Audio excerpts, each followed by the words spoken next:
Good evening. This is CTV News for Tuesday, June 5th. I'm Byron Scott. Thank you for joining us.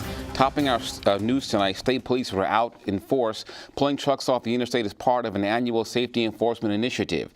Now, this was the scene at FedEx Field today as scores of trucks were pulled over for safety inspections. The effort is happening in states coast to coast. The 37-step procedure includes checks to brakes, lights, the cargo area, and many other systems on the trucks. Well, we check trucks every day, but this is just an initiative where we bring in allied agencies from around the state who are also certified in conducting a commercial motor vehicles level 1 inspection.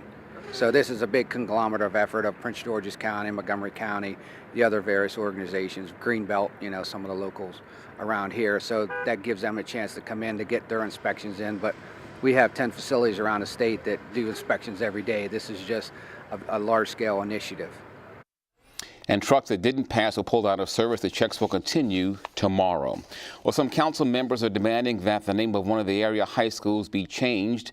Duval is named after Gabriel Duval, who owned a slave plantation. In a letter to the school district, the chair of the county council, Danielle Glaros, points out that the name of the school should reflect its spirit, adding that in this case, the namesake doesn't serve as an appropriate role model for students.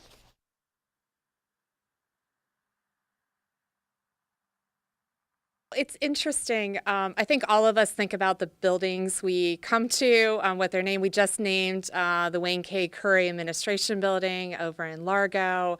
Names really connotate the type of spirit you want to have in your community and your county.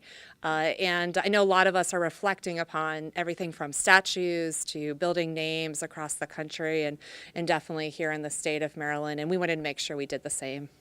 And is Duval the only one here in the county, or are there others? So Duval was the main one that actually Dr. Thornton, I think, brought up to us at that point in time. I think it's probably the one that stands out the most. But I suspect that there will be others that will be reviewed. I know when the University of Maryland went through this process with Byrd Stadium and renaming of that stadium, there was other buildings that they also took a look at, and I'd expect the school system to do the same. And the school district has been reviewing school names countywide to see if they need to be changed. Well, some county officials say the last census was grossly undercounted. Patricia Vallone is at the news desk with plans on how to fix this. Thanks, Byron. Well, an accurate count in the upcoming census is very important for a number of reasons. It helps determine how congressional seats are apportioned, how state and federal dollars are distributed, and more. That's why the Prince George's County Council wants to establish a committee to ensure that everyone in the area is counted. They discussed the issue today during a session. We spoke with Council Member Derek Davis about the committee and how it would work.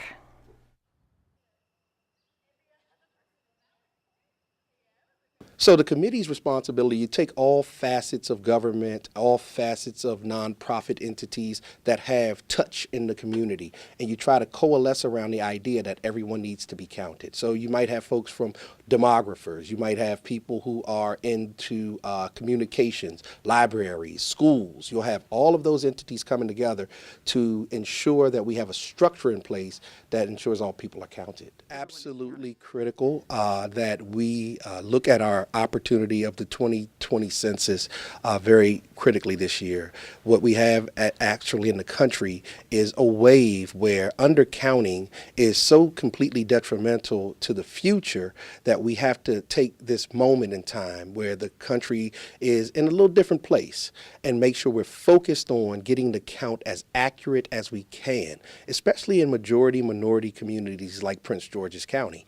That undercount could end up leading to billions of dollars in resources that are federally funded that come into our county that wouldn't be there. So it's absolutely critical in all of our communities, from Accokeek to Laurel, from Largo to Mitchellville to Bowie, that everyone is counted. And the next census is scheduled for 2020. The Constitution requires the government to count the number of people living in the United States every 10 years.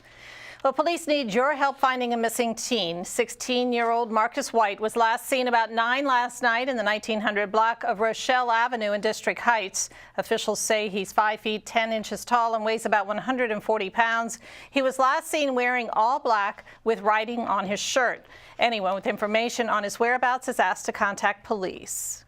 Well, if you are planning to vote in Maryland's upcoming primary elections, today is the last day to register. Early voting takes place from Thursday, June 14th until Thursday, June 21st between 10 a.m. and 8 p.m. You can register online until 9 this evening. Primary election takes place on Tuesday, June 26th.